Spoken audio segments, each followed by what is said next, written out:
নমস্কার, আমাদের কৃষ্ণা টক্স বাংলা চ্যানেলে আপনাদের স্বাগত। আজকের ভাবনা, সোনার পাত্রে মূত্র না মাটির ভাঙ্গা পাত্রে বিশুদ্ধ জল। সোনার পাত্রে মূত্র না মাটির ভাঙ্গা পাত্রে বিশুদ্ধ জল, আপনি কোনটা নেবেন?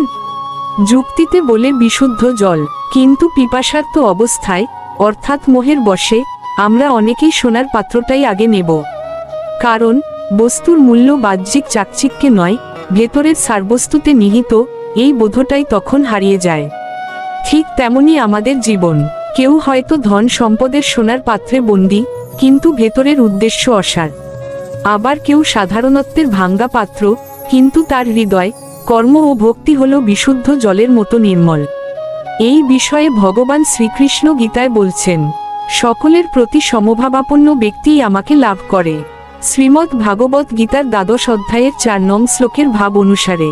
সুতরাং আসুন, পিপাসার্তের মতো মোহগ্রস্ত না হয়ে ভেতরের বিশুদ্ধতা অর্থাৎ ভক্তি ও সেবার দিকে মন দিই। হরে কৃষ্ণ।